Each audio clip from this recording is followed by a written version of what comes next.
So here he is, the reigning, defending, undisputed UFC middleweight champion of the world. This man ubiquitously regarded as the top 85er at present. Some people believe this is the greatest middleweight of all time. He certainly does, and he has goals even beyond that. He wants to be one of the greatest mixed martial arts athletes of all time, and in order to preserve that goal, this is a title defense, simply put, that he's got to have.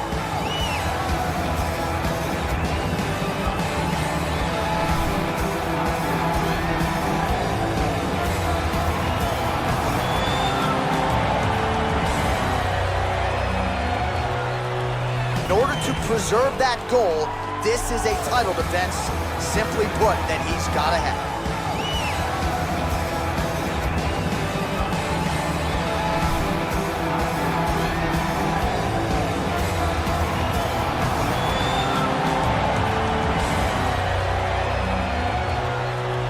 When Khamzat Chimaev collides with Sean Strickland, the middleweight division doesn't just get a fight, it gets a violent experiment.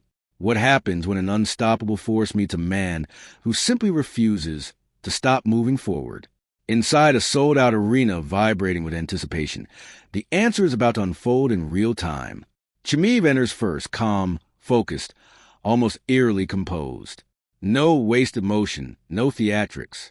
He looks like a predator conserving energy before the hunt. Across the cage, Strickland paces with loose shoulders and a casual demeanor, as if this were just another hard sparring round at the gym. But behind that relaxed posture is a fighter known for suffocating pressure, granted durability, and a willingness to walk through hell just to land one more punch. The referee calls him to center. Instructions are brief. Eyes never leave each other. The bell rings. Strickland immediately claims the center of the octagon, flicking his jab nonstop. It's not flashy, it's systematic. Tap, tap, tap. He's measuring distance, disrupting rhythm, building a barrier of punches designed to frustrate and drain. This is his specialty, drowning opponents in volume until they break. But Chimaev doesn't give ground like most fighters. He inches forward, head slightly offline, hands ready, reading every movement. Then suddenly, explosion. Chimaev shoots. It's not a slow setup. It's a missile. He drives through Strickland's hips with terrifying speed, lifting and forcing him backward. Strickland sprawls instantly, digging for underhooks, planting his feet, fighting for balance. The cage shakes as they crash into it. Now the real battle begins. Chimaev chains takedown attempts together with relentless urgency. Single leg to double leg to body lock. There's no pause, no reset. Strickland defends one attack only to face another immediately. He posts on the fence, widens his base, talks to Chimaev the whole time, refusing to show even a hint of panic. But Chimaev's strength is overwhelming. With a sudden adjustment, he lifts Strickland off the mat and slams him down. The impact echoes through the arena. The crowd erupts as Chimaev lands in top position, immediately working to advance. Strickland scrambles, trying to build a frame, but Chimaev's pressure is suffocating. Heavy chest, tight control, methodical advancement.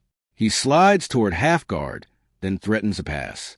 Every movement is purposeful, not reckless ground and pound, but calculated domination. Short punches begin to land. Nothing wild, just sharp, punishing shots designed to wear Strickland down. Elbows scrape across the guard. Forearms grind into the face. It's the kind of pressure that drains energy and spirit alike. Yet Strickland doesn't break. He bucks his hips, shrimps toward the fence, inch by inch creating space. He posts on an elbow, then a hand, working back to his knees. Chimaev clings to him like a backpack, trying to drag him down again, but Strickland keeps building his base. Finally, with a surge of effort, Strickland stands. The crowd explodes. Back on the feet, Strickland immediately resumes his jab, as if nothing happened. No hesitation. No visible damage. Just forward pressure once again. It's a statement. You can take me down, but you can't keep me there. Chimaev smiles slightly, acknowledging the resilience. The striking exchanges intensify. Strickland peppers him with straight punches, targeting the nose, the guard, the body. Chimaev fires back with heavy counters, each one loaded with bad intentions. A right hand from Chimaev snaps Strickland's head back, drawing a roar from the crowd. But Strickland walks through it, returning fire. Seconds tick away as both men trade in the pocket, neither willing to retreat. The horn sounds, ending a furious opening round. Neither man celebrates. Neither looks shaken. But the message is clear. This fight will not be quick, clean, or easy.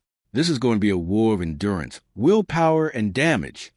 You brought a guy in that fights once a year who's like Madonna, who probably gets like, I mean, how much money does that dictator give him on the table? But this man goes back to Chechnya, sucks off a Former dictator, UFC middleweight. Never seen someone come to on my face and said something in internet, lot of going on. Sean Strickland this week said that he's the only guy out there to beat you. He always talks on my show. But you guys trained together and you choked him out a few times, right? We did spar a lot before, but that's why he's so mad. This guy choked him out as well. Yeah, take him down and submit him. Rear naked choke. Now Sean gonna talk about bad. Can Sean defend Khamzat to the point that he doesn't get written out and taken down and controlled for 25 minutes? I don't know that.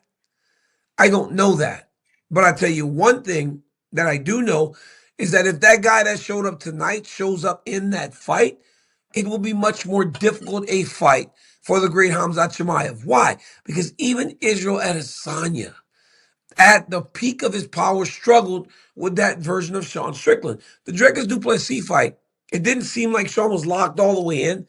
He seemed a little messed up, and it showed. It showed his body language, his posture, his lack of confidence. It showed in his coach getting frustrated. There were a number of reasons why he just didn't look the same. But tonight he looked the same. He looked like the guy that became the world champion. There was no plan B, and Strickland's cardio proved every bit as much as good as Fluffy's. And it is underrated. You don't see it as often how effective he was on the back foot. You see guys who are able to typically either more power or the incredible counter strikers who are able to fight on the back foot, because once they get on the back foot, that's where they plant their feet and then land that counter shot. But Sean Strickland's not that guy, right? He's not the guy who's sitting back and trying to land a bomb. Off his back foot, he's completely controlling pace, completely controlling rhythm, and not being the one advancing forward for most of the fight, although in most fights he is. It was a masterclass, man. It was a beautiful performance. If you're looking for, the guy who's a one-hitter quitter type finisher guy, that's not going to be Sean Strickland. But you see enough here to get the TKO when he's got, Fluffy dead to rights. I was extremely impressed. Yeah, those first two rounds were close. They were competitive. I scored them both for Sean Strickland. But the fact that Anthony Hernandez was not only not getting any takedowns, but he only attempted the one, and it wasn't even really close. He wasn't able to get on the legs or anything. It felt like just a dominant performance from Sean Strickland, and then he goes out, lands that knee that starts the finishing sequence. I was blown away with it. I mean, Fluffy Hernandez had reached that territory over the 8-fight win streak where it was just like, is this guy gonna ever lose? Is he just gonna walk his way to the championship fight? I mean, it was truly a unprecedented run for him, winning 8 in a row, and then Sean Strickland just put the brakes on it like that was incredible. Let's go to the post-fight. He obviously talks about Khamzat Chimaev. He calls him out in the post-fight presser. Do you think he's... Round 2 begins with an entirely different energy. The respect is gone. The data has been gathered. Now, both fighters know exactly what they're dealing with, and neither intends to slow down. Strickland again takes the center, pumping the jab like a metronome. But this time, there's more urgency behind it. He doubles and triples a punch, mixing in straight rights to the body, forcing Chimaev to defend instead of explode forward. Chimaev circles briefly, studying, then steps in with a crushing right hand that lands clean. The impact is visible. Sweat sprays into the lights. Strickland absorbs it, resets, and fires back immediately. If Chimaev expected hesitation, he doesn't get it.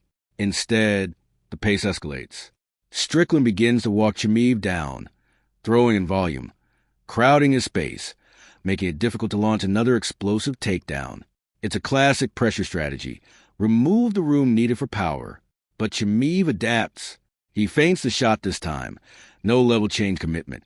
And as Strickland reacts, Chimaev fires a looping overhand that crashes through the guard.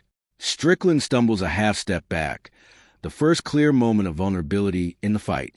Sensing opportunity, Chimaev surges forward with a barrage of punches, Hooks, uppercuts, straight shots, raw aggression unleashed. The crowd rises to its feet as Strickland shells up against the cage, blocking what he can, absorbing what he can't. Then, just when it seems he might be overwhelmed, Strickland fires back. A sharp jab splits the guard.